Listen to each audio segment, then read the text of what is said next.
everybody out there in social media promotion land. Pete Monfre here with Stories from the Road. I am looking forward immensely to welcoming Hector Ward from Hector Ward of the Big Time and pretty much everybody else to the stage at the Saxon Pub on September 3rd, 2022. I'll just tell the folks how we met. I'd seen you play pretty much everywhere, and I met you at another player's wedding, and at the end of this wedding, you know, it was full of musicians. There were musicians everywhere. And so naturally, everybody starts playing together. And when it gets late and everybody gets pretty tuned up, they all end up in a circle, right? And this was at that party. It was a Christmas party. I wasn't at the wedding. Was it a Christmas party? See, I'm getting it wrong. Yeah, it was a Christmas party because I wasn't able to go to the wedding because of shows.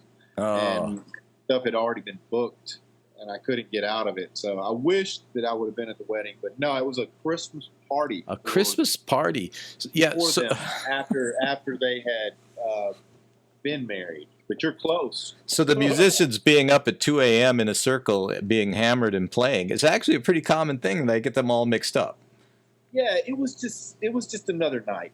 And yes, it was like a Tuesday. But the guitar's getting passed around, the instruments get passed around, people call off songs, they just start singing kind of spontaneously. And then Sure. I saw you sing, and I don't think I had seen you sing because I think the bands that I saw you in, mostly you were playing guitar. And you're a pretty good country player too. I sing most in all of them, brother. I don't know how if I could just play the guitar in a band, that would be pretty cool. That would be nice. Yeah, I would like to get someone else to play the guitar, and then I could focus on just singing. But anyway, I heard you sing, and maybe it was the context, or maybe it was that night, or something like that. And you were just ferocious, man. It was like, but also a really rich tone. I mean, singing and tone, right? Like one of the things I think every singer goes through this is. Like, do you remember when you sort of figured out what your own voice was? Wow, that was a difficult thing. And yes, I do. I really listened to a lot of, growing up, a lot of old country music, like Bob Wills and the Texas Playboys, Johnny Cash. And then, you know, my mother loved the Beatles, and she loved Van Morrison. And, from there, you know, I figured out, you know, on my own about, you know, Jimi Hendrix and, you know, Lightning Hopkins and Bobby Johnson, and set the, you know, the stage for a lot of the things that, you know, I like the blues. I like rock and roll. And then, you know, when I first heard Curtis Mayfield and I heard, you know, Superfly, and I heard, you know, just those funk orchestras from the '60s and the '70s, and when he was in the Impressions, and you know they did, you know, People Get Ready. Hey, Earth, Wind and Fire.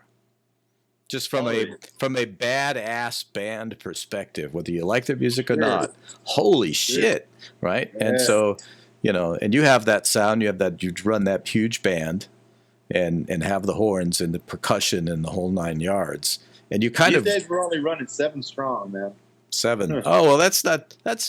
If you want to have the big band sound, that's about the minimum size. Like, that's what I figured. I mean, it's nice to have an extra horn, but, you know... After the pandemic, it was an eye-opener, if you know what I mean, because I was... You know, we as musicians, we want to make money when we're out on the road. Absolutely.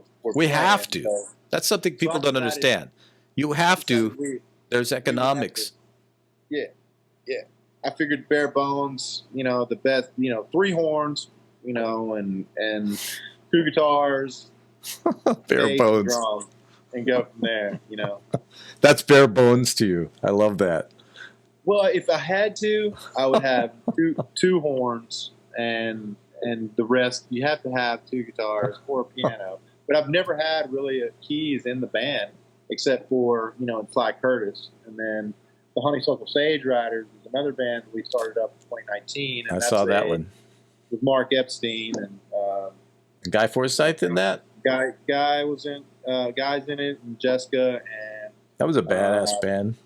and Barbara Nesbitt, but we haven't been playing often because it's more of a novelty kind of thing. And but Sly Curtis does play once a month at Antone's on last Tuesdays of the month, and that's a super tribute to Sly and the Family Stone and Curtis Mayfield, some of the best all-star players. So which every third Tuesday?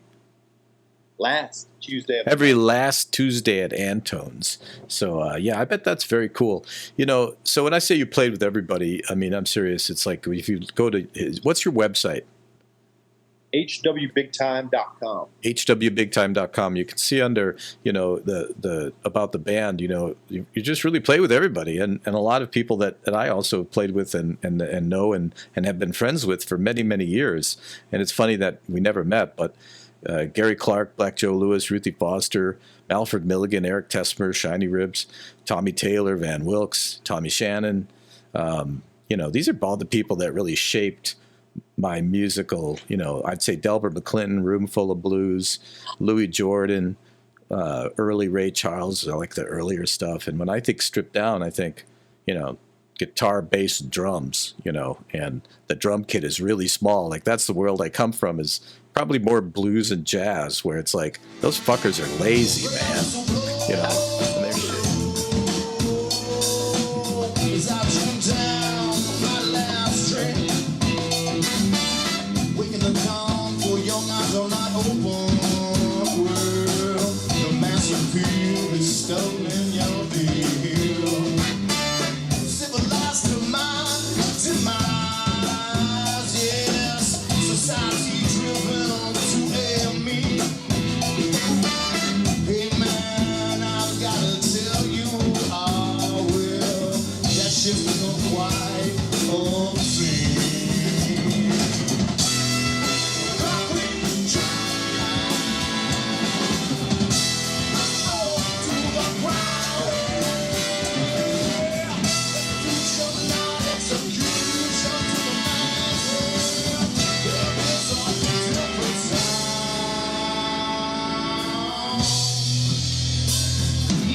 You know, we do this every month at the Saxon Pub. It's usually the third or the fourth Saturday. It varies a little bit at 6 o'clock. And we bring different guests in, and we just go winging it off the top of our heads. And it's like those circles that form. We're probably less wasted, though, at the Saxon. But we're, you know, we're both band leaders. We're both guitar players. We'll have to talk to Joe Abels about the liquor content then. Yeah, we might. You know, it's funny. None of the guys really do any of that stuff. You know, at the show anyway. But at these parties, I don't know. I guess they do. I am actually don't. I even at the parties, I'm sober. But I am these days. Try to be. It's a choice. So you listed off a lot of those influences. You know, that really span a great amount of genres. And then when I hear you sing, you know, I can hear the inflections of a lot of those artists. But again, you have your own voice, and you don't use affectation on your voice. Does it? I don't know. Do you think everybody knows what affectation is? What's an example? You know, Britney Spears. You know. I don't use a lot of. Stuff.